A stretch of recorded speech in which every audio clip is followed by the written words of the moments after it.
बहुत समय पहले की बात है। चंदनपुर नामक गांव में एक सलीम नाम का हैदराबादी बिरयानी वाला रहता था, जहां पर लोगों की भीड़ लगी रहती थी। उसकी बिरयानी पूरे गांव में फेमस थी। गांव में ऐसा कोई घर नहीं जहां पर उसकी बिरयानी जाती नहीं थी। लोग दूर दूर से उसके ठेले पर आते थे और बिरयानी खाते थे।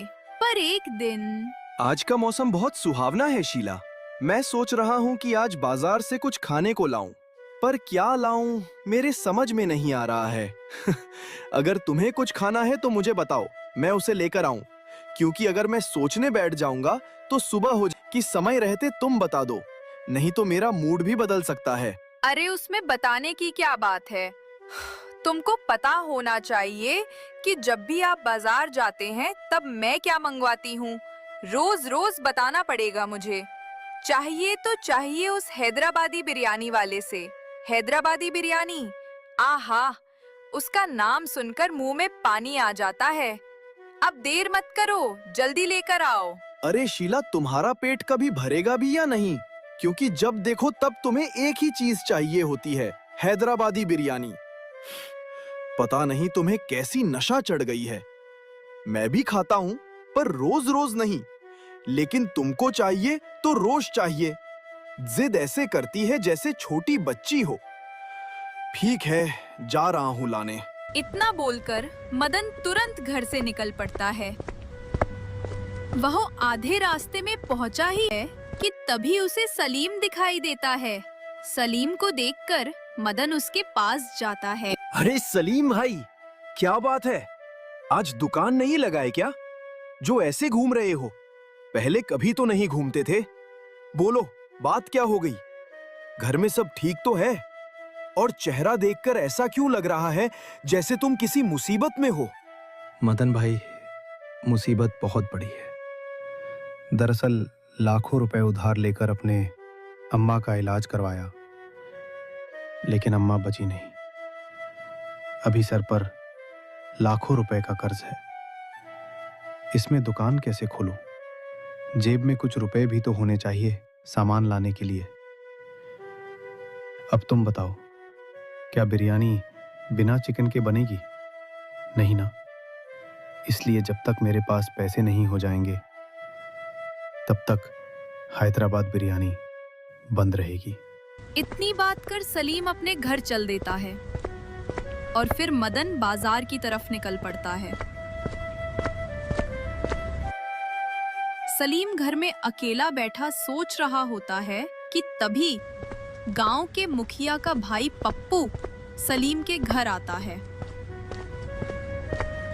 सुनो सलीम भाई, आपने दुकान क्यों बंद कर दी है? अरे अम्मा को गुजरे हफ्तों हो गए हैं। अब तो तुमको अपना ठेला चौपाल पर लगा देना चाहिए। पर अभी तुम शोक के दुख में बैठे हो भाई। उठो यार, हिम्मत बनाओ और कल से ठेला चौपाल पर लगा दो।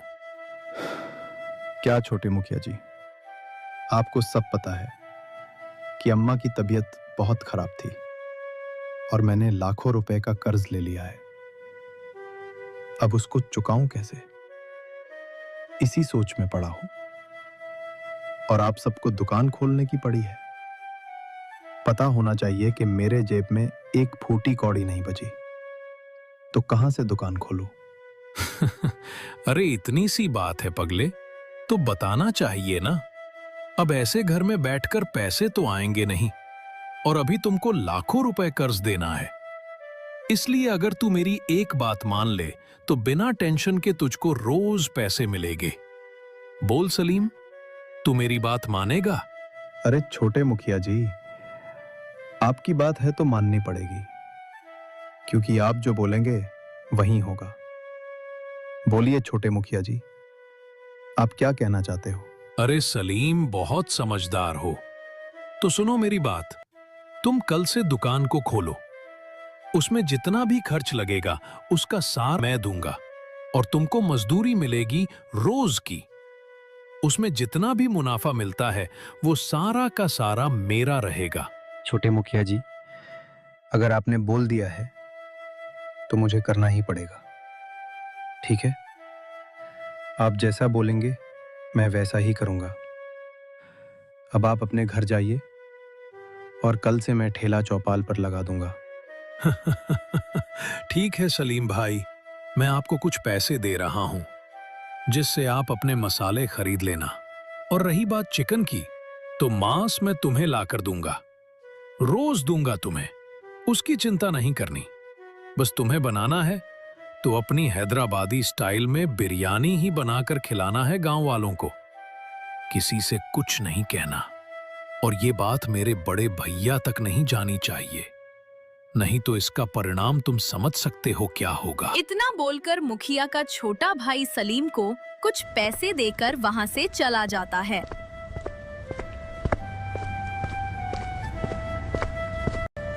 और फिर इधर सलीम सो जाता है। अगली सुबह होते ही सलीम बाजार के लिए निकल पड़ता है।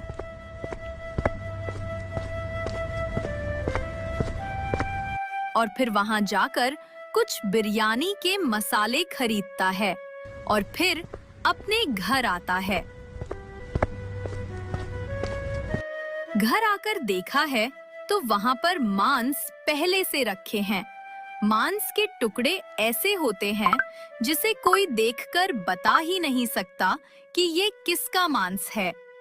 लेकिन सलीम को इससे कोई मतलब नहीं होता। वो सब कुछ घर पर तैयार कर अपना ठेला गांव के चौपाल पर लगा देता है। ठेला लगाने के थोड़ी देर बाद ही, अरे सुनो जी मुझे लगता है सलीम भाई का ठेला गांव के चौपाल पर लगा है, क्योंकि उनके बिरयानी की खुशबू मेरे नाक तक आ गई। अब मुझसे बर्दाश्त नहीं होगा, इसलिए तुरंत जाओ और मेरे लिए बिरयानी लेकर आओ। हाँ, खुशबू तो आ रही है, पर सलीम से बात हुई थी। उसने बताया था कि उसके पास थोड़े भी नहीं पैसे बचे कि वो दुकान चला सके। पर अचानक से उसके पास पैसे कहाँ से आ गए? अरे तो क्या तुम इसी को सोचते रह जाओगे? मिल गए होंगे पैसे, कोई ना कोई उधार दे दिया होगा। अब ज्यादा मुझे बातों पर फंसाओ मत, मेरे लिए बिरयानी लेकर आओ। ठीक है बाबा, जा रहा हूँ। तुम्हारा गुस्सा नाक पर रहता है। जिस चीज की जिद कर दे तो लाना ही पड़ता है। अब जा रहा हूँ। इतना बोलकर मदन सलीम के ठेले की तरफ निकल पड़ता है।